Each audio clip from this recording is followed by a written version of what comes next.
جو ولی ہوتا ہے اس میں اتنا صبر ہوتا ہے کہ وہ دوست اور دشمن دونوں کو یکساں چاہتا ہے۔ ولی کی پہچان یہ ہے، ولی اپنی ذات کے لیے کبھی کسی سے بدلہ نہیں لیتا۔ وہ ناراض ہوگا تو دین کے لیے ہوگا، اپنی ذات کے لیے کبھی ناراض نہیں ہوگا۔ یہ ولی کی پہچان۔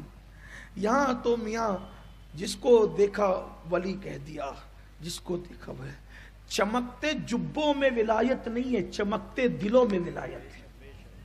میری قوم نے ولیوں کو پہچاننے میں کہیں نہ کہیں بہت بڑی غلطی کی، پھر ہر ننگے دھڑنگے کو ولی کہہ دیا۔ ہر ننگا دھڑنگا ولی نہیں ہوتا، مجذوب الگ ہوتا ہے، ننگے دھڑنگے الگ ہوتے ہیں۔ جس کو دیکھا اس کو ولی کہے۔ اب ولایت کا سرٹیفکیٹ ہماری عوام بانٹنے لگی ہے، حضرت پہنچے ہوئے ولی کامل۔ ولی کامل سے تو ارے ولی ہو جائے تو بڑی چیز ہے، ولی کامل اور تو کہہ رہا ہے۔ حضرت مجدد الفسانی شیخ احمد سرہندی فرماتے ہیں، مجدد الفسانی شیخ احمد سرہندی فرماتے ہیں، جیسے دلہنوں کو چھپایا جاتا ہے، قدرت ولیوں کو دلہن کی طرح چھپا کر رکھتی ہے۔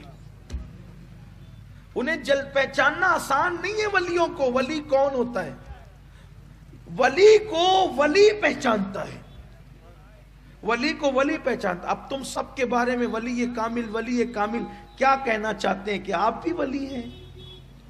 اتنا مذاق مت کرو دین کے ساتھ، دین کا مذاق مت اڑاؤ۔ آپ دیکھو، آپ کی محبت اور عقیدت سر آنکھوں پر، لیکن جس کے بارے میں جو کہو اتنا سوچ کر کہو کہ کل میدان محشر میں اللہ اس کے بارے میں ہم سے سوال فرمائے گا۔ ہاں اللہ آپ کے گمان کی لاج رکھ لے، اللہ کسی کو ولی بنا دے تو الگ بات ہے، لیکن آپ کو ڈنڈورا نہیں پیٹنا ہے۔ آپ دل میں تصور کر لیں ٹھیک ہے یہ ولی ہے، ٹھیک ہے، لیکن آپ سوچیں کہ سب کسی کو ولی مان لیں، یہ چیز درست نہیں ہے۔ کسی پہ تھوپے، یہ درست نہیں ہے۔ اس لیے کہ ولایت خدائی عطیہ ہے۔ اچھا میں یہ بھی نہیں کہتا کہ بہت مشکل ہے، اگر اللہ چاہے تو کتے کو پانی پلانے پر بھی ولایت عطا کر دیتا ہے، اور اگر وہ نہ چاہے تو انسان ساری زندگی عبادت کرتا رہے، ولی نہیں ہوتا۔ ایک اللہ کا برگزیدہ بندہ اللہ کا ولی کیسے بنا؟ صرف بایزید بستامی کے مزار پر گئے اور پچھلے پیر چلتے ہوئے، الٹے پیر چلتے ہوئے ان کے مزار کے ادب میں وہ پچھلے الٹے پیر چلے، اللہ کو یہی ادا پسند آ گئی، بس اسی عمل پہ خدا نے ان کو ولایت عطا فرما دی۔ اور مرشد غوث پاک کی تو شان یہ ہے کہ چور آیا تھا نا، چوری کرنے آیا تھا، چوری کرنے چور آیا تھا، اور وہ گٹری اٹری باندھ کر کے سامان چرا کے لے جانا چاہتا تھا۔ ایسے میں سر پہ گٹری رکھی تو اندھا ہو گیا۔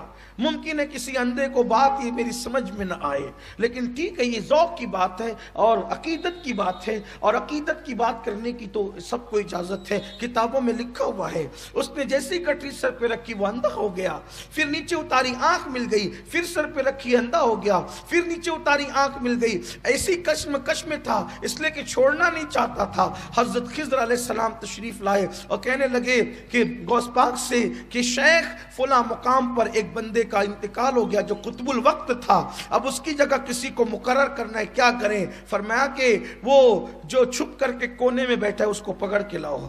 اس کو پکڑ کے لایا گیا، اس کو توبہ کرائی، نظر ڈال کر مقام ولایت اور قطبیت ایک نظر میں ڈال دی، ایک نظر میں عطا فرما دیا، عطا کر دیا۔